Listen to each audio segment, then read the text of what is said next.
Good morning. This is Bhupendra Singh Mandoi. I welcome you all on the subject of programming in C language. Programming in C language. Today we will discuss internal working of variables. How variables internally works.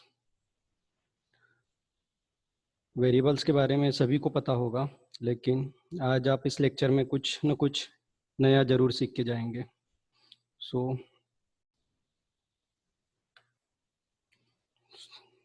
So this is the lecture of programming in C. Today's our topic is variables. सभी लोग जानते हैं variables के बारे में, सभी को इसकी क्लियरिटी होगी. But before variable, we will discuss what is C program. Basically, C program is a collection of functions only. C program is a collection of functions. There is no limit at upper side. We can use n number of programs according to our requirements. At lower side, we have some restrictions. Minimum one function is must in every C program, that is main function, which is also a user-defined function. C program is a collection of functions, and every program must have at least one function, that is main function, which is user-defined function. And remember that user-defined function nowhere related to header files. Header files are only for library functions.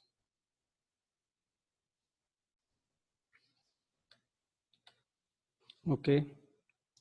Main is a user-defined function which is configured in compiler. So it will automatically call. We need not to explicitly call by the user.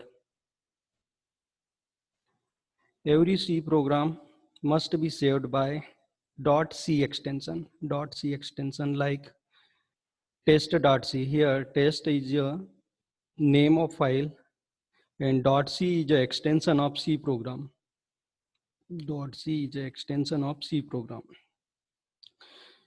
Function तभी execute होता है जब वो function call होता है. Function जैसे ही call होगा वैसे ही वो अपनी डेफिनेशन में कंट्रोल को ट्रांसफर कर देता है. तो मेन जो फंक्शन है ये कंपाइलर के अंदर कॉल किया हुआ है. आपको इसे कॉल करने की ज़रूरत नहीं होती. जैसे ही हम प्रोग्राम रन करते हैं वैसे ही मेन फंक्शन क्या हो जाता है, एग्जीक्यूट हो जाता है. जितने भी प्रोग्राम होंगे सारे प्रोग्राम में एग्जीक्यूशन मेन फंक्शन से ही स्टार्ट होगा. Every programme must begin with main function, or execution will be start from the main function. So remember that main is a user-defined function. We can write definition of main function. If anybody or user can write definition of any function, so that function will be user-defined function. We cannot redefine library functions which are provided by the compiler.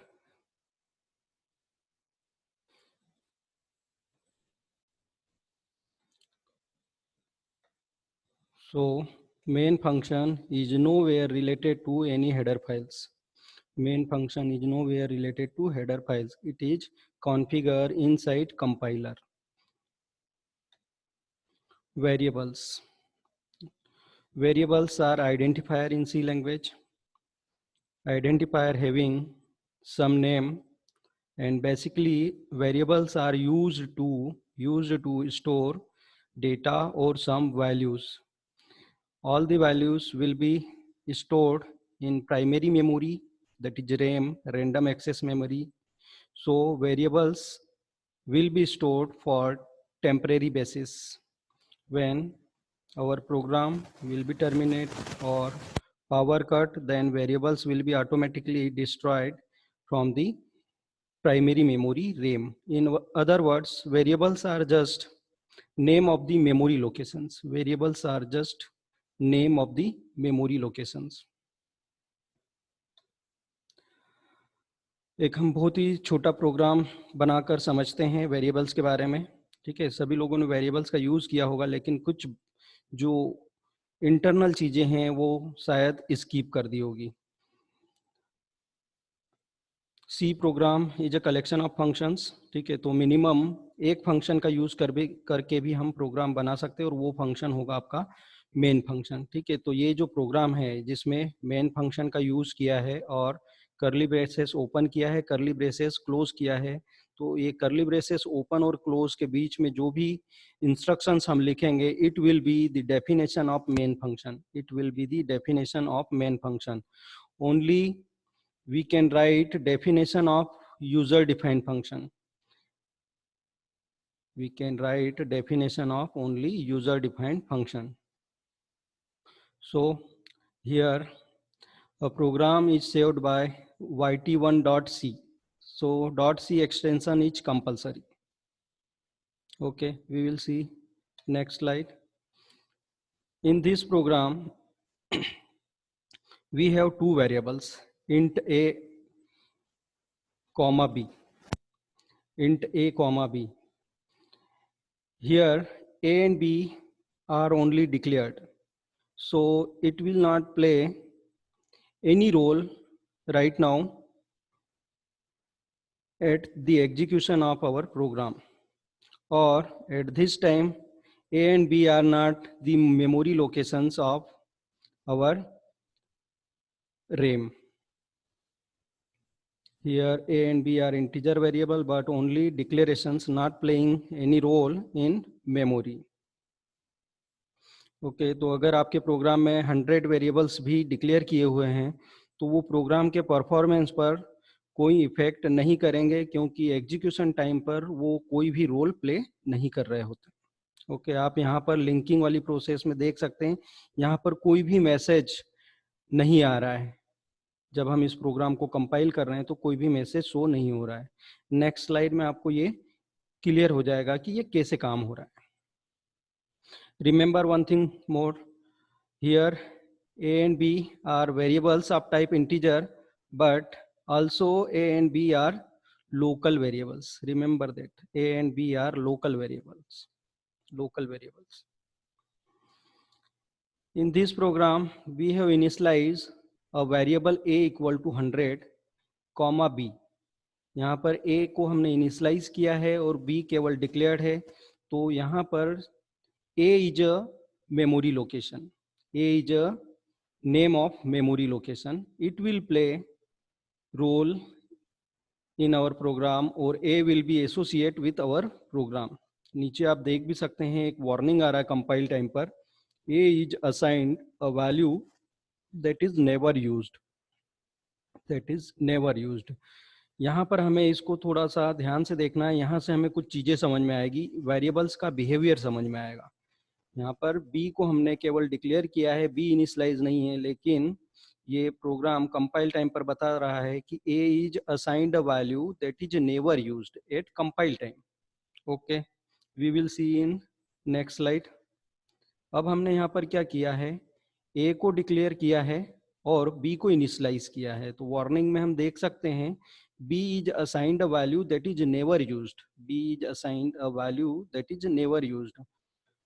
तो जब तक हम variable को initialise नहीं करते हैं तब तक वो मेमोरी में कोई स्पेस ऑक्यूपाइड नहीं करते, राइट. तो यहाँ पर इंस्ट्रक्शंस भी लिखी हुई है इसके बारे में. When variable initialize then only it will take memory in RAM and variable is associate with program. ठीक है, और भी आगे हमें कुछ समझ में आएगा. ये जो स्मॉल डिटेल्स है इसको हम बिल्कुल भी ध्यान नहीं देते जब हम प्रोग्रामिंग करते हैं, लेकिन यहाँ से हमें समझ में आएगा कि a और b दो लोकल वेरिएबल है, तो ये मेमोरी से कैसे रिलेटेड है, कौन सी मेमोरी में ये स्पेस ऑक्यूपाइड करेंगे. ओके, यहाँ पर अब हमें दोनों वेरिएबल्स को इनिशियलाइज कर दिया है, ए को 100 से और बी को 500 से, ठीक है। कंपाइल टाइम पर यहाँ पर वार्निंग आ रही है, B is assigned a value that is never used, और उसके बाद आ रहा है A is assigned a value that is never used. Okay, तो यहाँ पर आपको ध्यान क्या रखना है कि वेरिएबल ए पहले इनिशियलाइज किया है, वेरिएबल बी बाद में इनिशियलाइज किया है, लेकिन जब वार्निंग आ रही तब बी को वो पहले शो कर रहा है और ए को बाद में शो कर रहा है, ठीक है।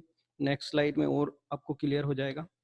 यहाँ पर अब हमने क्या किया है, वेरिएबल्स का ऑर्डर हम चेंज कर सकते हैं, जरूरी नहीं कि आप ऐसा ही लिखें इंट ए कॉमा बी कॉमा सी, किसी भी ऑर्डर में हम लिख सकते हैं, लेकिन वो उसका अलग रोल होगा, ठीक है। यहाँ पर हमने बी को पहले इनिशियलाइज किया है, B equal to 100, A equal to 500, लेकिन अब यहाँ पर सबसे ऊपर वार्निंग में A is assigned a value that is never used, B is assigned a value that is never used, मतलब ए को पहले शो कर रहा है, बी को बाद में शो कर रहा है, ठीक है। तो ऐसा क्यों हो रहा है, ऐसा क्यों हो रहा है, जैसे ही वेरिएबल्स इनिशियलाइज होते हैं तो लोकल वेरिएबल हैं तो ये ऑटोमेटिकली इनके लिए एक स्टैक मेमोरी जनरेट होती है, स्टैक मेमोरी, और ये वेरिएबल्स जिस ऑर्डर में इनिशियलाइज हुए हैं उसी ऑर्डर में स्टैक के अंदर पुश होते हैं मतलब इंसर्ट होते हैं।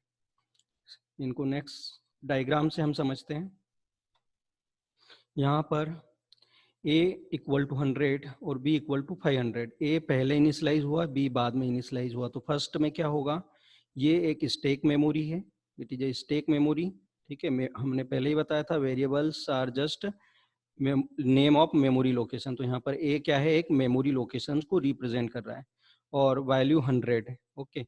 और स्टैक में हमेशा वैल्यू टॉप ऑफ स्टैक से पिक होती है और एक्सेस होती है, ठीक है। जैसे ही b इक्वल टू 500 होगा तो क्या होगा, 100 के ऊपर 500 क्या हो जाएगा, पुश हो जाएगा, ठीक है। अब जब भी वैल्यू एक्सेस होगी तो टॉप से होगी, मतलब सबसे पहले कंपाइलर इस b को एक्सेस करेगा, उसके बाद ही a को एक्सेस करेगा, या पहले 500 को एक्सेस करेगा फिर 100 को एक्सेस करेगा, इसलिए यहाँ पर b सबसे ऊपर आ रहा है और a उसके बाद में आ रहा है, ठीक है। नेक्स्ट स्लाइड में हमने यहाँ पर क्या किया है, b इक्वल टू 100 और a इक्वल टू 500, ठीक है, ऑर्डर चेंज कर दिया। तो इस केस में क्या होगा, सबसे पहले b स्टैक के अंदर पुश होगा 100, उसके बाद a की वैल्यू पुश होगी b के ऊपर, ओके। तो यहाँ पर जब भी एक्सेस होगा तो टॉप से होगा, तो सबसे पहले a एक्सेस होगा फिर b होगा, इसीलिए यहाँ पर क्या बता रहा है ये, a is assigned a value that is never used, सबसे पहले वो a को चेक कर रहा है, उसके बाद वो b को चेक कर रहा है। तो आई थिंक आपको कुछ नया कंसेप्ट समझ में आया होगा। Thank you all of you. Next lecture में हम डिस्कस करेंगे printf, secret of printf function, printf internally कैसे काम करता है। Okay, thank you.